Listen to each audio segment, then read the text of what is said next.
برادران ملت اسلامیہ، السلام علیکم ورحمۃ اللہ وبرکاتہ۔ نحمده ونصلي على رسوله الكريم، اما بعد فاعوذ بالله من الشیطان الرجیم، بسم اللہ الرحمن الرحیم۔ اقم الصلاة وآت الزکاة، صدق اللہ العظیم وبلغنا رسوله النبي الكريم، ونحن على ذلك لمن الشاهدين والشاكرين، والحمد لله رب العالمين۔ آئیے حضرات اور آپ سب سے پہلے مل کر رب حبیب ہم سب کے طبیب لمبے لمبے ہاتھوں سے بھیک دینے والے آقا، میدان قیامت میں شفاعت فرمانے والے آقا، چار سادہ مہرا رحمت دوالم مجسم شافع معظم جناب محمد عربی صلی اللہ تعالی علیہ وسلم کی بارگاہ میں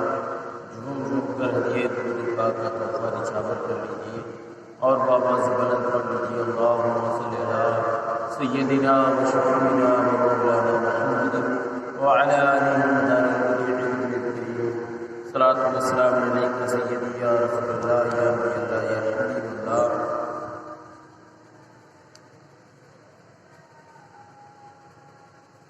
میں نے جو آیت تلاوت کی، اللہ رب العالمین نے ارشاد فرمایا اقیم الصلاۃ وآتوا الزکاۃ، کہ نماز قائم کرو اور زکوٰۃ ادا کرو۔ اس پر کچھ عرض و معروف کریں، اس سے قبل آپ حضرات سے گزارش ہے کہ آپ حضرات بارگاہ مصطفیٰ میں جھوم جھوم کر ایک مرتبہ اور درود پاک کا ہدیہ نچھاور کرنے، اللہم صلی علی سیدنا و شفیعنا و مولانا محمد وعلی آلہ الکریم، صلاۃ و سلام علیک سیدی یا رسول اللہ یا نبی اللہ یا حبیب اللہ۔ جاگنا ہے جاگ لے افلاک کے سائے تلے، جاگنا ہے جاگ لے افلاک کے سائے تلے، حشر تک سونا پڑے گا خاک کے سائے تلے، حشر تک سونا پڑے گا خاک کے سائے تلے، اور کر جوانی میں عبادت کاہلی اچھی نہیں، کر جوانی میں عبادت کاہلی اچھی نہیں، گر بڑھاپا آ گیا تو بات بن پڑتی نہیں، گر بڑھاپا آ گیا تو بات بن پڑتی نہیں، گر بڑھاپا آ گیا تو بات بن پڑتی نہیں، گر بڑھاپا آ گیا تو بات بن پڑتی نہیں۔ برادران ملت اسلامیہ، اللہ تبارک و تعالی نے آیت کریمہ کے اندر نماز کے متعلق ارشاد فرمایا کہ نماز قائم کرو اور زکوٰۃ ادا کرو۔ نماز اللہ رب العالمین کا ایک ایسا تحفہ ہے جس کی ادائیگی ہمارے لیے تمام عبادات میں افضل اور بہتر ہے۔ نماز کی ادائیگی سے اللہ تبارک و تعالیٰ کے نبی صلی اللہ تعالی علیہ وسلم کی آنکھوں کو ٹھنڈک پہنچا کرتی ہے۔ نماز کی ادائیگی سے اللہ تبارک و تعالی نے جو ہم پر فرض قرار دی ہے عبادت، وہ عبادت کی تکمیل ہوا کرتی ہے۔ لہذا نماز ہی ایک ایسی عبادت ہے جس عبادت میں انسان دنیا و ما فیہا کو بھلا کر کے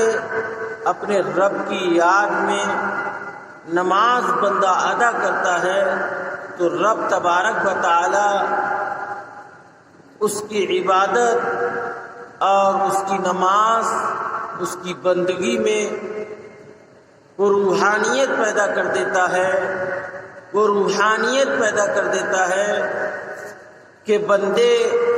کے چہرے پر نور بھی آ جایا کرتا ہے۔ چونکہ حضرات محترم اللہ تبارک و تعالی نے جہاں نماز ہمیں پڑھنے کا حکم دیا، نماز سے قبل ہمیں وضو کا حکم دیا،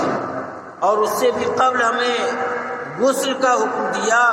چونکہ حضرات گرامی کوئی انسان اگر ناپاک ہے، نجس ہے، لہذا تو وہ نماز پڑھنے نہیں جا سکتا، بلکہ کوئی اگر نشے کی حالت میں بھی ہے تو اللہ تبارک و تعالی نے ارشاد فرمایا لا تقربوا الصلاۃ وانتم سکارا، کہ تم نشے کی حالت میں ہو تو نماز کے قریب بھی نہ جاؤ۔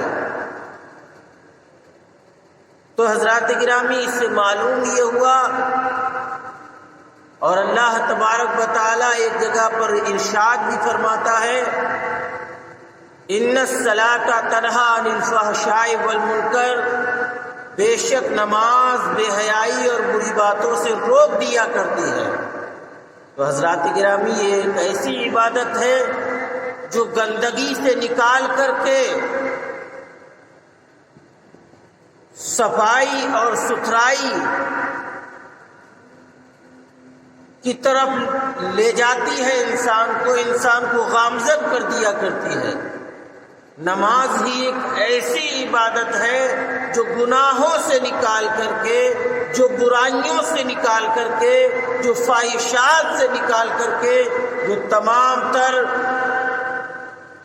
برائیوں سے نکال کر کے رب کی بارگاہ میں انسان کو لے جا کر کے کھڑا کر دیا کرتی ہے۔ نماز کیا ہے؟ نماز رب تبارک و تعالی سے شرف ہم کلامی پانا ہے، نماز اللہ کی حمد بجا لانا ہے۔ نماز کیا ہے؟ نماز اللہ تبارک و تعالی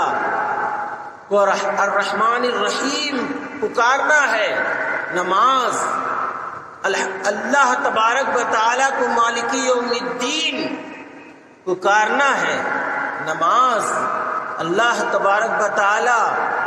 سے ملاقات کا، اللہ تبارک و تعالی سے گفتگو کرنے کا ایک واحد ذریعہ ایسا ہے کہ رب تبارک و تعالی سے بندہ یہ عرض کرتا ہے ایاک نعبد و ایاک نستعین، اے رب تبارک و تعالی ہم تیری ہی عبادت کرتے ہیں اور تجھی سے مدد طلب کرتے ہیں، ہم تجھی کو پوجتے ہیں، تیری ہی عبادت کرتے ہیں اور تجھی سے مدد طلب کرتے ہیں۔ اہدنا الصراط المستقیم، اے اللہ رب العالمین تو ہمیں سیدھے راستے پر چلا، سیدھے راستے کی ہدایت عطا فرما، سیدھے راستے پر گامزن فرما۔ صراط الذین انعمت علیہم، اللہ تبارک و تعالی نے ارشاد فرمایا کہ سیدھا راستہ وہ ہے، ان لوگوں کا راستہ ہے کہ جنہوں نے رب تبارک و تعالی نے جن پر انعام فرمایا۔ حضرات گرامی نماز میں تو رب تبارک و تعالی کے انعام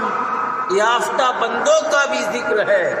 تو ہمارے نبی کا ذکر کیسے نہ ہوگا؟ ہمارے نبی کا ذکر کیوں نہ ہوگا جب نیک بندوں کا جن پر اللہ تبارک و تعالی نے انعام فرما دیا ہے ان کا ذکر آیا ہے اور ان کا خیال ہمارے ذہن میں آئے گا۔ چونکہ حضرات گرامی جہاں ایک طرف ہمارے ذہن میں یہ صدا گونجے گی اہدنا الصراط المستقیم، اے اللہ تو ہمیں سیدھے راستے کی ہدایت عطا فرما، سیدھے راستے پر چلا، وہیں پر ایک نیک انسان جو اللہ کو یاد کر رہا ہوگا، جو نماز میں ہوگا، لہذا اللہ تبارک و تعالی کا کلام یعنی قرآن عظیم سورہ فاتحہ کی تلاوت کرے گا بندہ، تو یہ اس میں یہ پڑھتا ہوا نظر آئے گا اہدنا الصراط المستقیم صراط الذین انعمت علیہم، کہ سیدھا راستہ ان لوگوں کا کہ جن پر رب تبارک و تعالی نے انعام فرمایا ہے۔ اب جو انسان قرآن عظیم کا ترجمہ کرنا جانتا ہوگا، سورہ فاتحہ کا ترجمہ کرنا جانتا ہوگا، اس کے ذہن میں یہ بات ضرور آ جائے گی اللہ تبارک و تعالیٰ نے جن بندوں پر انعام فرمایا ان کے راستے پر چلنے کا اللہ تبارک و تعالیٰ حکم فرما رہا ہے۔ لہذا قرآن ہمیں یہ درس دے رہا ہے، قرآن ہمیں یہ راستہ دے رہا ہے، قرآن ہمیں یہ پیغام دے رہا ہے، قرآن ہمیں ایک راستہ دے رہا ہے کہ نیک لوگوں کے یعنی جن پر اللہ کا انعام ہوا ہے ان کے راستے پر چلا جائے۔ یہ اللہ تبارک و تعالیٰ کا کلام قرآن عظیم ہمیں یہ پیغام دے رہا ہے۔ تو حضرات گرامی، تو جب اللہ کے انعام یافتہ بندے ان کے راستے پر اللہ تبارک و تعالیٰ نے ہمیں چلنے کی دعا کرنے کا طریقہ بتایا ہے، تو حضرات گرامی اللہ تبارک و تعالیٰ کا انعام کن لوگوں پر ہوا وہ بھی سن لیجئے۔ انعم اللہ من النبیین والصدیقین والشہداء والصالحین، کہ اللہ تبارک و تعالیٰ نے اپنا انعام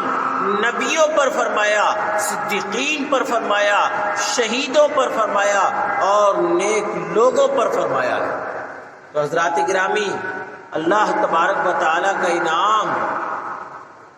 نبیوں پر ہے، تو سب سے پیارے نبی، سب سے افضل نبی، سب سے محبوب ترین نبی، تمام نبیوں کے نبی، تمام امت کے نبی، تمام امت کے غمخوار جناب محمد عربی صلی اللہ تعالی علیہ وسلم پر اللہ تبارک و تعالی نے سب سے بڑا انعام عطا فرمایا۔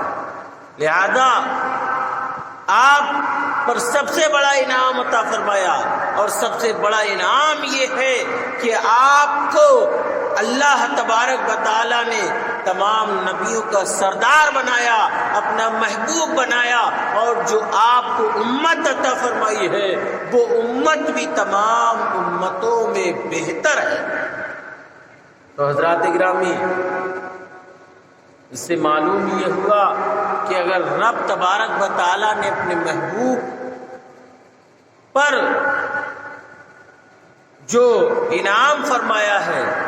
اور آپ کو جو فضیلت عطا فرمائی ہے وہ تمام نبیوں سے، تمام صدیقین سے، تمام شہداء سے، تمام صالحین سے سب سے زیادہ انعام اللہ تبارک و تعالیٰ نے اپنے محبوب صلی اللہ تعالیٰ علیہ وسلم پر فرمایا ہے۔ تو حضرات گرامی جب انعام یافتہ بندوں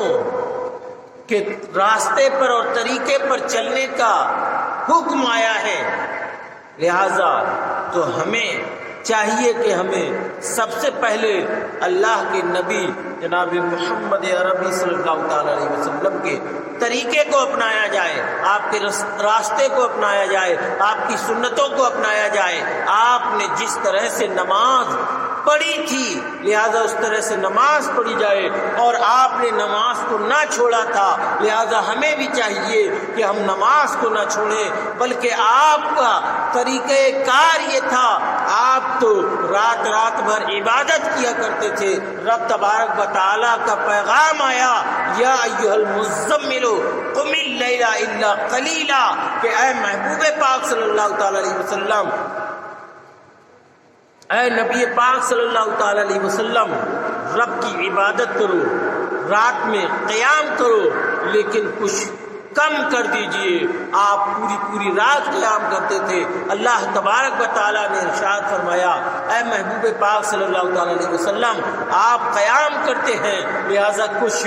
پوری رات قیام کرتے ہیں لہذا کچھ کم کر دیجئے، آدھی رات یا اس سے بھی کچھ کم کر دیجئے۔ تو حضرات گرامی اس سے معلوم یہ ہوا کہ اللہ تبارک و تعالیٰ کو اپنے محبوب جناب محمد عربی صلی اللہ تعالی علیہ وسلم کی عبادت سب سے زیادہ پسند ہے۔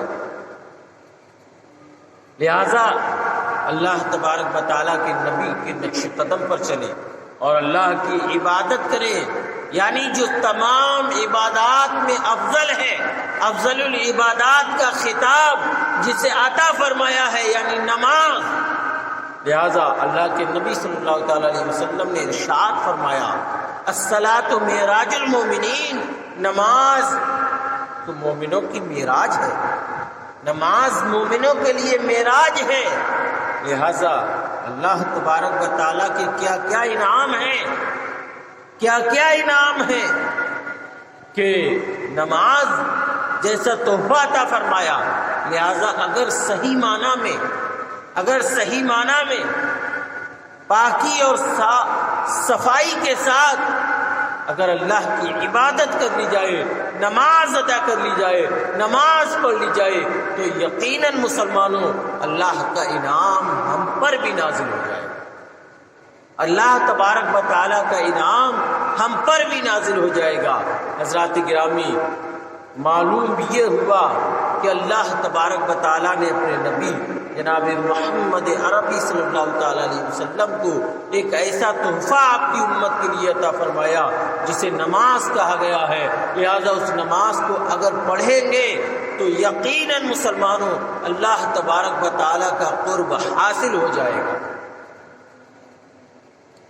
نماز بے حیائی اور بری باتوں سے روک دیا کرتی ہے، نماز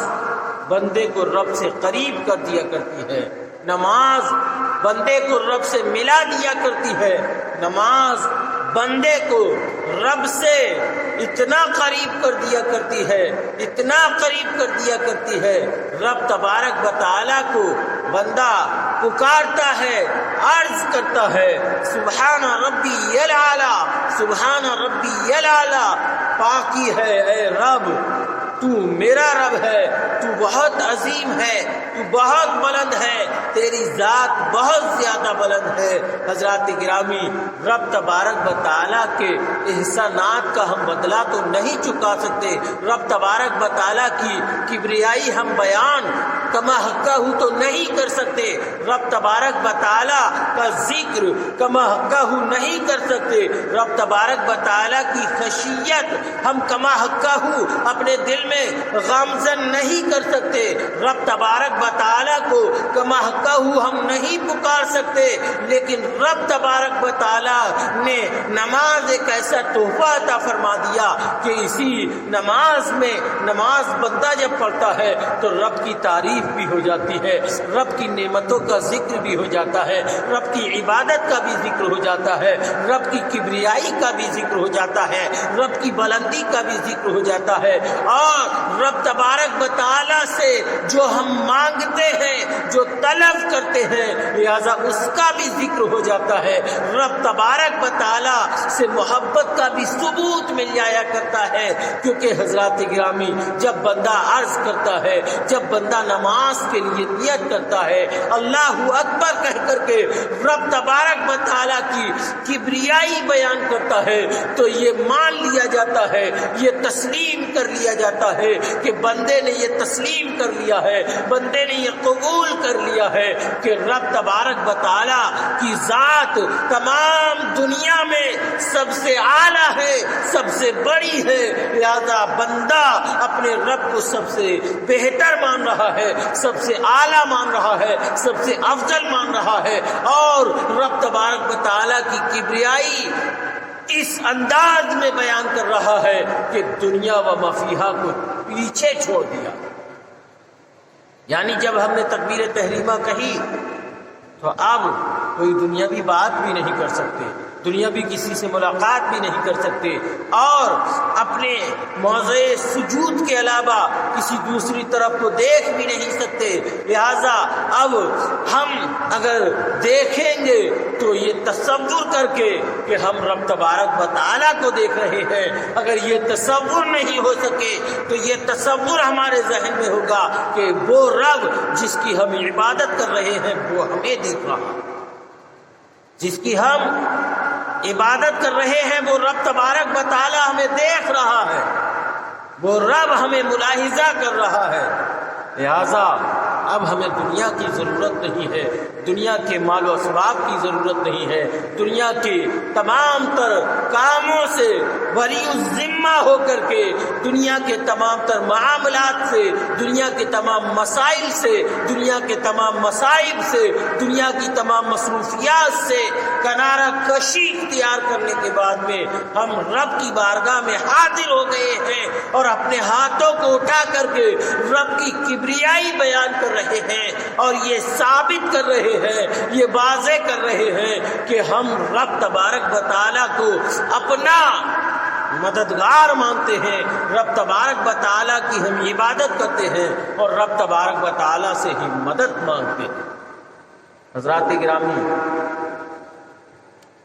تو نماز جب انسان پڑھتا ہے تو نماز رب تبارک و تعالیٰ سے ملاقات کرا دیا کرتی ہے۔ اور حضرات گرامی، مولائے کائنات سے کسی نے عرض کیا، اے مولائے کائنات، علی مشکل کشا، حیدر کرار، فاتح خیبر، کیا آپ نے اللہ تبارک و تعالیٰ کا دیدار کیا ہے؟ اللہ تبارک و تعالیٰ کو دیکھا بھی ہے؟ تو آپ نے ارشاد فرمایا کہ میں نماز کے لیے نیت نہیں باندھتا ہوں جب تک کہ میں اپنے رب کو دیکھ نہیں لیا کرتا، یا نماز، ہر نماز میں اپنے رب کا دیدار کر لیا کرتا ہوں، رب تبارک و تعالیٰ کے دیدار سے مشرف ہو جایا کرتا ہوں۔ لہذا یہ ہے اہل معرفت کی نماز، یہ ہے اہل طریقت کی نماز کہ جب نماز کے لیے نیت باندھی جائے، اپنے ہاتھوں کو اٹھایا جائے، تکبیر کہی جائے، لہذا رب کا دیدار کر لیا جائے، رب سے ملاقات کر لی جائے، رب تبارک و تعالیٰ کو دیکھ لیا جائے۔ کیونکہ حضرات گرامی، اہل معرفت کی نماز بھی یہی ہوا کرتی ہے کہ جب بندہ نماز کے لیے کھڑا ہوتا ہے، جب بندہ نماز کے لیے کھڑا ہونے کے بعد میں تکبیر کہتا ہے، جب نماز کے لیے تیار ہوتا ہے، جب نماز کے لیے مستعد ہوتا ہے، تو رب تبارک و تعالیٰ کا دیدار کر لیا کرتا ہے، کیونکہ جس کی عبادت کر رہے ہیں اس کو دیکھ کر کے ہی اس کی عبادت کی جائے گی۔ لہذا یہ اہل معرفت، اہل طریقت، اہل تصوف کی نماز ہے، لہذا یہ اللہ والوں کی نماز ہے، یہ اللہ کے نیک بندوں کی نماز ہے۔ لہذا ہم گناہگار ہیں، ہم بدکار ہیں، ہمارے اعمال اس قابل نہیں، ہماری آنکھیں اس قابل نہیں، ہماری آنکھیں گناہ کرتے کرتے تھک چکی ہیں، ہماری زبان غلط بولتے بولتے تھک چکی ہے، ہمارے ہاتھوں نے، ہمارے کانوں نے، ہماری آنکھوں نے، ہمارے وجود نے وہ گناہ کیے ہیں کہ ہم کہاں کہ رب کا دیدار کریں۔ لہذا ہمیں اپنی نماز میں یہ خیال کر لینا چاہیے کہ ہمیں رب تبارک و تعالیٰ دیکھ رہا ہے، ہم رب کے سامنے کھڑے ہیں، رب تبارک و تعالیٰ ہمیں دیکھ رہا ہے، ہمیں ملاحظہ کر رہا ہے اور ہمارے دل کی عبادت کو بھی دیکھ رہا ہے، ہمارے دل کے خشوع اور خضوع کو بھی دیکھ رہا ہے، ہمارے دل میں جو عبادت کا جذبہ ہے، لہذا اس جذبے کو بھی رب تبارک و تعالیٰ ملحوظ فرما رہا ہے۔ تو حضرات گرامی، نماز رب کی ایک ایسی عبادت ہے کہ جس عبادت کو کرنے کے بعد اللہ تبارک و تعالی معراج جیسا شرف عطا فرماتا ہے۔ اللہ کے نبی صلی اللہ تعالی علیہ وسلم نے ارشاد فرمایا کہ نماز مومنوں کے لیے معراج ہے، نماز مومنوں کی معراج ہے۔ یقیناً مسلمانوں، جو شخص بھی نماز پڑھ لیا کرتا ہے اسے معراج ہو جایا کرتی ہے، وہ نماز اس کے لیے معراج بن جایا کرتی ہے۔ نبی پاک صلی اللہ تعالی علیہ وسلم اللہ تبارک و تعالیٰ کی بارگاہ میں گئے، ساتوں آسمان کی سیر کرنے کے بعد میں سدرۃ المنتہا کے بعد لامکان پر جا کر کے معراج کی، آپ نے اللہ کا دیدار کیا، آپ نے معراج سے آپ مشرف ہوئے، لیکن محترم سامعین، رب تبارک و تعالیٰ نے ہمیں ایک ایسا تحفہ عطا کر دیا جس تحفے کو نماز کہا جاتا ہے۔ لہذا اگر اس کو ہم پڑھتے رہیں گے تو اسی نماز کے وسیلے سے اللہ تبارک و تعالیٰ ہمیں بھی معراج عطا فرما دے گا۔ یعنی ہماری معراج یہ ہو گئی کہ ہم نے نماز پڑھ لی، ہم نے اپنے رب کو پکار لیا، ہم نے اپنے رب سے ملاقات کر لی، ہم نے اپنے رب سے گفتگو کر لی، ہم نے اپنے رب سے ملاقات کر لی۔ اس لیے کہ حضرات گرامی، نماز میں ایک سجدہ بھی کرنا یہ رب تبارک و تعالیٰ کی بہت بڑی عطا ہے، کیونکہ حضرات گرامی دنیا میں بہت سارے مسلمان بھی ایسے ہیں جنہیں آج تک سجدے کی توفیق ہی نہیں ملی، جنہیں سجدے کی یا نماز پڑھنے کی توفیق ہی نہیں ملی۔ یہ تو رب تبارک و تعالیٰ کا ہم پر کرم ہے کہ ہم پانچوں وقت کی نماز پڑھیں۔ ہمیں رب تبارک و تعالیٰ نے یہ انعام عطا فرمایا ہے کہ ہم تمام اوقات کی نماز پڑھیں اور نماز پڑھ کر کے اپنے رب کو پکاریں۔ اور صحیح معنی میں نماز کا مطلب و مقصد بھی یہی ہے کہ نماز میں جو صورتیں پڑھی جاتی ہیں یا نماز میں جو تسبیحات پڑھی جاتی ہیں وہ رب تبارک و تعالیٰ سے گفتگو کی جاتی ہے، رب تبارک و تعالیٰ سے ملاقات کی جاتی ہے، رب تبارک و تعالیٰ کو یاد کیا جاتا ہے۔ لہذا مطلب یہ ہے کہ نماز تو ایک رسم بن گئی ہے، لیکن نماز میں جو کچھ عرض کیا جاتا ہے وہ اپنے رب کو راضی کرنے والا ہوا کرتا ہے۔ رب تبارک و تعالیٰ کی بارگاہ میں رب کو یاد کرنے والا ہوا کرتا ہے، کیونکہ حضرات گرامی اللہ تبارک و تعالیٰ بندے کو یہ دکھانا چاہتا ہے، فرشتوں کو یہ دکھانا چاہتا ہے کہ اے فرشتوں دیکھ لو، میرا بندہ آج میری عبادت کر رہا ہے اور نیت باندھنے کے بعد میں صرف مجھے سے ملاقات کر رہا ہے، باقی دنیا و مفیہا کو ترک کر دیا ہے۔ تو حضرات گرامی ہمیں چاہیے کہ نماز پڑھتے رہیں، 5 وقت کی دن اور رات میں اللہ تبارک و تعالیٰ نے نماز فرض فرمائی ہے، لہذا یہ اللہ کا فرض ہے۔ چونکہ حضرات گرامی اللہ تبارک و تعالیٰ نے ہمیں سب کچھ دیا ہے، تو ہم پر یہ حق بنتا ہے کہ ہم رب تبارک و تعالیٰ کی عبادت کریں، رب تبارک و تعالیٰ کی ریاضت کریں، رب تبارک و تعالیٰ کے لیے سجدہ کریں، رب تبارک و تعالیٰ کے لیے ہم اس کی عبادت میں مصروف رہیں، محو عبادت رہیں۔ کیونکہ حضرات گرامی جو شخص بھی اللہ سے دور ہو جایا کرتا ہے یا جو شخص بھی نمازوں کو ترک کرنے لگتا ہے وہ اللہ سے دور ہوتا ہوا چلا جاتا ہے، اور جو شخص نماز پڑھنے لگتا ہے لہذا اللہ کے قریب ہوتا چلا جاتا ہے۔ لہذا ہمیں چاہیے کہ ہم رب کا قرب اختیار کریں، رب تبارک و تعالیٰ کی قربت اختیار کریں، کیونکہ حضرات گرامی رب تبارک و تعالیٰ کی قربت میں جو مزہ ہے، رب تبارک و تعالیٰ کے دیدار میں جو مزہ ہے، رب تبارک و تعالیٰ سے گفتگو کرنے میں مزہ ہے، لہذا ایک اہل ایمان کے لیے وہ مزہ دنیا کی کسی محفل میں نہ ملے گا، وہ مزہ کسی دنیا دار سے بات کرنے میں نہ ملے گا، وہ مزہ کسی دنیا دار کی نمائش کرنے میں نہ ملے گا، وہ مزہ کسی دنیا دار کی تعریف کرنے میں نہ ملے گا، جو اپنے رب کی تعریف کرنے میں ملے گا۔ ایک ایک لفظ ہم قرآن کا نماز میں پڑھیں یا غیر نماز میں پڑھیں، رب تبارک و تعالی ہر لفظ پر نیکیاں عطا فرما دیا کرتا ہے، ہر لفظ پر اللہ تبارک و تعالی نیکیاں عطا فرما دیتا ہے، ہر لفظ پر اللہ اپنی رحمتیں نازل فرما دیتا ہے۔ لہذا جس کے دل پر رب کی رحمتیں نازل ہوں، رب کی برکتیں نازل ہوں، رب تبارک و تعالی جسے اپنا نور عطا فرمائے، رب تبارک و تعالی جسے نماز کی تجلی عطا فرمائے، اپنی قربت کی تجلی جسے عطا فرمائے، یقیناً مسلمانوں